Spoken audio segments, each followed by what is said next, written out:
जय श्री राम। शंखनाद में आपका स्वागत है।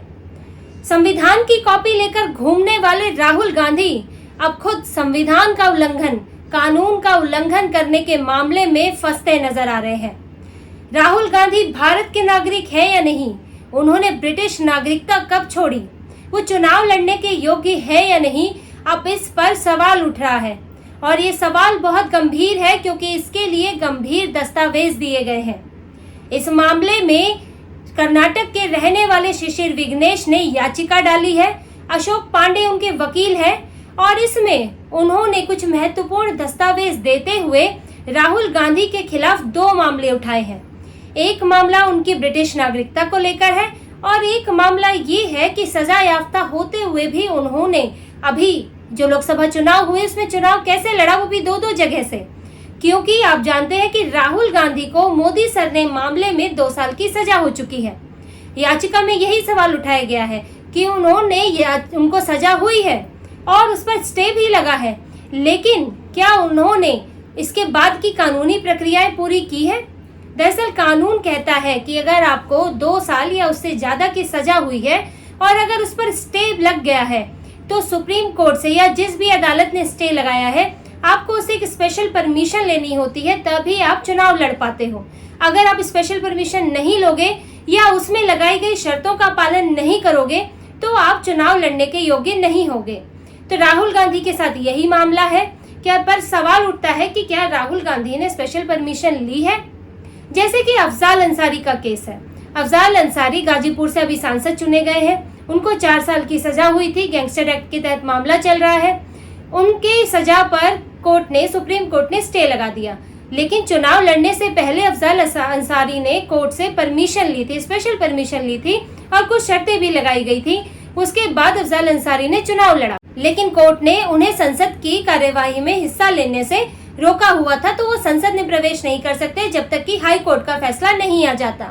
तो अफजाल अंसारी के मामले से स्पष्ट है कि कोर्ट की परमिशन तो लेनी ही होगी। तो क्या राहुल गांधी ने वो परमिशन ली है? अब अगर ली होती तो ऐसा कहीं खबरों में भी आता, क्योंकि वो तो छोटी छोटी राहुल गांधी की हर छोटी छोटी जो उनकी क्रियाएं होती हैं, छोटी छोटी चीजें होती हैं, उसकी खबर बन जाती है। तो इतनी बड़ी बात कि उन्होंने कोर्ट से परमिशन ली है चुनाव लड़ने के लिए, ये खबरों में क्यों नहीं आया? और अगर एक बात ये भी है कि इनके तो बड़े बड़े वकील हैं, जब ऐसे सवाल उठ रहे हैं तो उन्होंने आके मीडिया में बताया क्यों नहीं कि स्पेशल परमिशन राहुल गांधी ले चुके हैं? तो ऐसे में थोड़ा सा ये एक सवाल उठता है, एक महज जहन में ये बात आती है कि आखिर उन्होंने परमिशन अगर ली है तो बताएं, और अगर नहीं ली है तो उन्होंने चुनाव कैसे लड़ा? अब ये कोर्ट के ऊपर है कि कोर्ट उनसे इस पर सवाल पूछ सकता है और हाई कोर्ट राहुल गांधी को समन भेज सकता है और उनसे जवाब मांग सकता है कि उन्होंने या स्पेशल परमिशन ली थी या नहीं ली थी। अगर नहीं ली थी तो ये तो राहुल गांधी के लिए बड़ी मुश्किल होने वाली है, क्योंकि उसके बिना तो वो चुनाव लड़ने के योग्य नहीं रहेंगे। याचिकाकर्ता का ये आरोप है कि उन्होंने स्पेशल परमिशन नहीं ली। अब कोर्ट इसमें आगे फैसला करे, सुनवाई करे। ब्रिटिश नागरिकता और स्पेशल परमिशन वाले मामले पर सुनवाई पहले ही होनी थी। अभी तो 1 जुलाई का समय दिया है, लेकिन सुनवाई पहले ही होनी थी, लेकिन कुछ तकनीकी कारणों से वो रुक गई।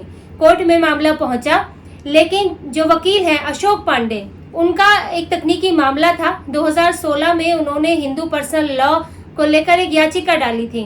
तब हाई कोर्ट ने एक फैसला दिया था, एक आदेश दिया था कि अशोक पांडे अगर दोबारा याचिका डालते हैं तो उन्हें 25,000 का डीडी भरना होगा उसके साथ। अगर डीडी नहीं भरते हैं तो सुनवाई नहीं होगी। में केस डालते हुए ये उम्मीद है, संभावना है कि रजिस्ट्रार को इसकी जानकारी होगी, लेकिन अशोक पांडे से डीडी नहीं मांगा गया तो उन्होंने ऐसी ही याचिका डाल दी। लेकिन बाद में कोर्ट ने कहा कि आपको डीडी देना होगा, उसके बाद ही सुनवाई होगी, और इसके लिए 1 जुलाई का समय दिया है। तो वो डीडी डाल देंगे, उसके बाद सुनवाई शुरू हो जाएगी। लेकिन ये पिछली जो सुनवाई हुई है उसमें केस के मेरिट पर कोई बात नहीं हुई है, सबूतों पर कोई बात नहीं हुई है। सिर्फ तकनीकी कारणों से मामला जो है वो 1 जुलाई के लिए टला है। और अगर जब अब मेरिट पर बात होगी तो याचिकाकर्ता द्वारा दिए गए दस्तावेजों पर खुलकर चर्चा होगी। उन दस्तावेजों में महत्वपूर्ण बातें हैं जो राहुल गांधी की नागरिकता पर तो खास तौर से सवाल उठाती हैं। राहुल गांधी का 2004 में दिया गया एफिडेविट, वो जिस कंपनी से जुड़े थे उसकी रिटर्न, ये सब दस्तावेज कुछ खास तारीखें कहते हैं।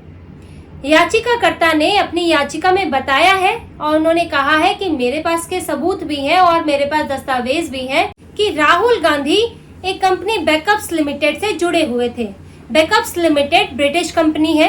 राहुल गांधी 2003 से लेकर 2009 तक इस कंपनी के निदेशक थे और तब कंपनी ने अपने दस्तावेजों में बताया है कि राहुल गांधी ब्रिटिश नागरिक थे। 2006 में बैकअप्स लिमिटेड ने एक रिटर्न फाइल की है, जैसे सभी कंपनियां करती हैं, उसने भी एक रिटर्न फाइल की है और उस रिटर्न में बताया है कि राहुल गांधी कंपनी के निदेशक हैं और वो एक ब्रिटिश नागरिक है और ये साल 2006 की बात है। जबकि राहुल गांधी ने साल 2004 में अमेठी से चुनाव लड़ा था, अमेठी से लोकसभा चुनाव लड़ा था और आप भारत का नागरिक होते हुए ही भारत में चुनाव लड़ सकते हैं।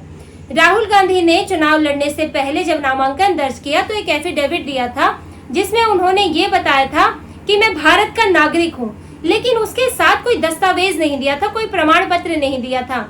जब आप ब्रिटिश नागरिकता छोड़कर भारत की नागरिकता लेते हैं, किसी भी देश की नागरिकता लेते हैं, तो एक सर्टिफिकेट आता है।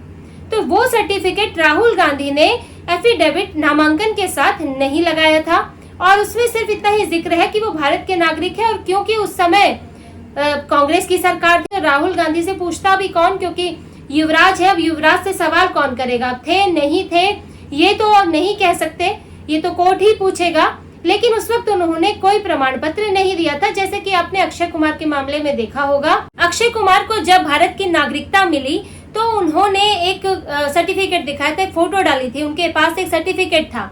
तो ऐसा ही सर्टिफिकेट मिलता है और ये राहुल गांधी को भी देना था, लेकिन उस वक्त वहां उन्होंने दिया नहीं, अब उनके पास था या नहीं ये तो नहीं कह सकते। राहुल गांधी ने एफिडेविट के साथ एक और विशेष जानकारी दी थी। उन्होंने ये भी बताया था कि उनके ब्रिटेन में खाते हैं, कई खाते हैं, और साथ ही ये भी बताया था कि वो एक कंपनी बैकअप्स लिमिटेड के प्रोप्राइटरशिप है उनके पास, यानी कि बैकअप्स लिमिटेड का स्वामित्व है उनके पास।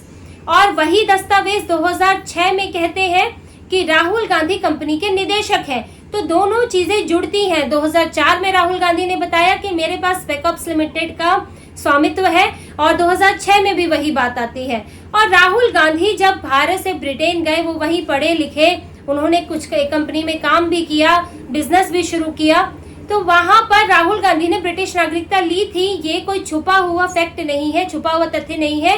हाँ, ये बात जरूर छुपी है कि उन्होंने नागरिकता छोड़ी कब और भारतीय नागरिकता ली कब। अब ये दोनों दस्तावेजों को अगर जोड़ा जाए तो जब राहुल गांधी 2006 में भी निदेशक थे और 2004 में भी निदेशक थे और 2006 में वो ब्रिटिश नागरिक है, तो 2004 में वो भारत में चुनाव कैसे लड़ सकते हैं, क्योंकि भारत में दोहरी नागरिकता स्वीकार नहीं है कि आप कहीं और के नागरिक रहते हुए भी भारत के नागरिक नहीं हो सकते। तो ये बड़ा सवाल खड़ा करता है। बहुत ही लॉजिकल ये लगता है सुनने में, देखने में, कि राहुल गांधी ने उस वक्त चुनाव कैसे लड़ा। सवाल तो उठता है, सच क्या है वो तो राहुल गांधी ही बता पाएंगे, लेकिन सवाल बनता है और याचिकाकर्ता ने ही इन्हीं दस्तावेजों के आधार पर सवाल खड़े किए हैं, क्योंकि अब उनकी निजी जिंदगी में उन्होंने क्या क्या किया, कब किस चीज के लिए अप्लाई किया, ये तो सार्वजनिक है नहीं, कांग्रेस ने कभी बताया नहीं। लेकिन जब सवाल खड़ा हुआ इन दो सबूतों के आधार पर, तो वो मामला कोर्ट में पहुंचा है।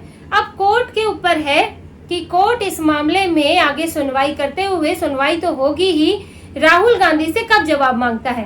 कोर्ट इस पे सुनवाई करेगा और राहुल गांधी को समन भेजेगा कि वो बताएं कि उन्होंने ये जरूरी दस्तावेज लिए हैं कि नहीं लिए हैं, क्या उनके पास भारत की नागरिकता है तो कब उन्होंने ली, ब्रिटिश नागरिकता कब उन्होंने छोड़ी, ये राहुल गांधी को बताना होगा।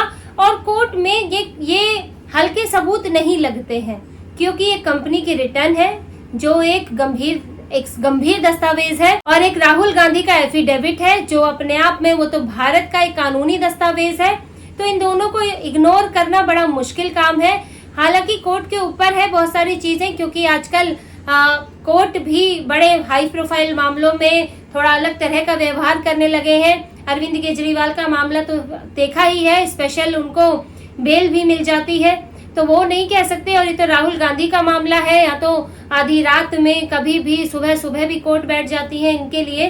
तो वो अगर ऐसा कुछ होता है तब तो मामला खिंच सकता है, सालों साल लग सकते हैं, अगला चुनाव भी आ सकता है और धीरे धीरे मामला लटक सकता है। लेकिन अगर कोर्ट ने इसे गंभीरता से लिया, उन्हें राहुल गांधी समझकर नहीं, भारत का एक व्यक्ति समझकर, एक संवैधानिक पद पर बैठा हुआ एक व्यक्ति समझकर इस मामले की गंभीरता को सोचा, तो इस पर जल्द ही राहुल गांधी से जवाब मांगा जाएगा। क्योंकि आप देखिए कि राहुल गांधी सामान्य व्यक्ति भी नहीं है, वो एक संवैधानिक पद पर है, सांसद हैं और अब तो नेता प्रतिपक्ष भी हो गए हैं और अघोषित तौर पर वो तो खुद को पीएम उम्मीदवार भी कहते हैं।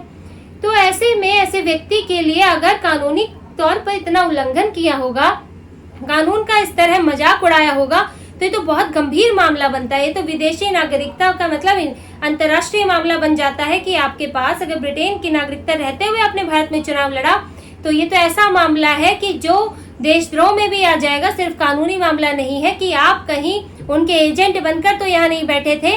तो ये मामला बहुत गंभीर है। हो सकता है गृह मंत्रालय को भी इसमें शामिल किया जाए, उनको भी कोई लेटर लिखा जाए कि इसकी जांच हो, राहुल गांधी से पूछा जाए या ये देखा जाए कि अगर इस तरह का खेल हुआ है तो वो क्यों हुआ है, उसके पीछे की वजह क्या है। हालांकि अभी ये सिर्फ आरोप ही है और राहुल गांधी ही बता पाएंगे कि इसमें सच क्या है, या फिर कोर्ट जो है, जो दस्तावेज है उनको जांचेगी, परखेगी, उसके आधार पर कोई फैसला लेगी। पर सवाल जरूर गंभीर है, ये कह सकते हैं। सच्चाई चाहे जो भी हो, अब सवाल गंभीर है और अगर कोर्ट में जरा भी अगर ये दस्तावेज ठहरते हैं और कोर्ट इन पर गंभीरता से कोई निर्णय लेता है तो राहुल गांधी की मुश्किल होने ही वाली है। और राहुल गांधी ये देख लें, ये आज का मामला नहीं है, ये वही इलाहाबाद हाई कोर्ट है जो उनकी दादी से भी जुड़ा रहा है। आप कुछ कह नहीं सकते हैं कि कोर्ट में क्या हो जाए।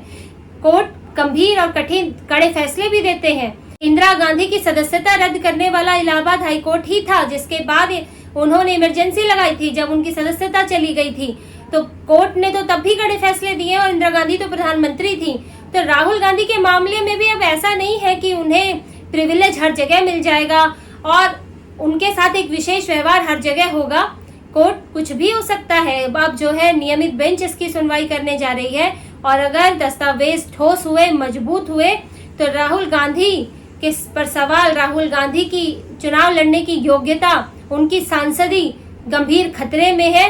और कुछ भी हो, उनको जवाब तो देना ही पड़ेगा कि उन्होंने नागरिकता कब ली और कब ब्रिटिश नागरिकता छोड़ी। अब ये चीजें सीक्रेट नहीं रह सकती। राहुल गांधी को अब हकीकत क्या है ये कोर्ट को और सबको, जनता को बताना होगा। तो इसी तरह की और खबरें और विश्लेषण आपके लिए लाते रहेंगे। हमसे जुड़े रहिए, कृपया सहयोग कीजिए, सब्सक्राइब कीजिए, कमेंट कीजिए। बहुत बहुत धन्यवाद। जय श्री राम।